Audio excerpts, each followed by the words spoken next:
Madam Speaker. Madam Speaker, the Auditor General held a press conference this morning to speak out against the threats to her office from this government. We are talking about an independent officer whose job it is to share reliable information with Nova Scotians about their government's policies and spending. Why is this government so afraid of transparency and accountability? And I'll ask the Premier that question. I recognize the Honourable Minister of Finance and Treasury.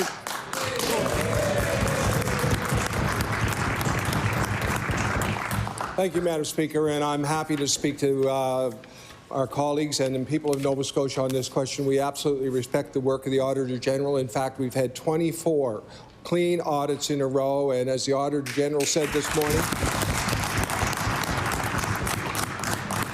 all of our departments work very diligently on all of the recommendations the Auditor General gives. We do almost all of them. So we work very diligently. We respect the work of the Auditor General, and we have had clean audits. I recognize the Leader of the Official Opposition. Thank you, but the opinion of the Auditor General on this budget isn't clean, is it, Madam Speaker? The Auditor General has produced invaluable reports on school violence, government spending, and the government's response to intimate partner violence. Instead of respecting her role as a valuable part of our democracy, this government is trying to force a powerful and competent woman out of her job. Why is changing the rules to silence the Auditor General a top priority for this government? I recognize the Honourable Minister of Finance.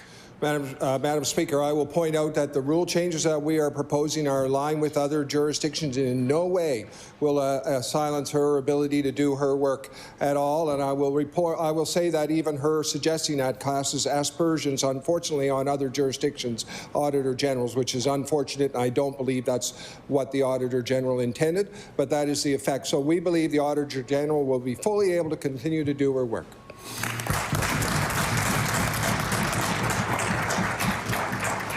I recognize the Honourable Leader for the Official Opposition with her final supplementary. Thank you. So I want to ask the Premier, is he not just upset that the Auditor General's job isn't doing what he wants it to, but now he wants to blame her for having a problem with it? There are 2 other jurisdictions, and in those jurisdictions, those rules existed before the existence of a 2/3 majority that could turf her from her job without any cause. Instead of helping Nova Scotians get attached to primary care, protecting renters, ensuring there are more affordable homes, this government is focused on changing the rules to undermine the Auditor General, and that is not what they were elected to do.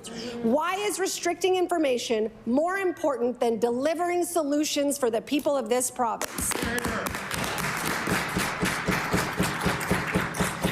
I recognize the Honourable Minister of Finance. Madam Speaker, I will say not only is this current budget delivering more food for students, not only delivering a $500 million tax cut,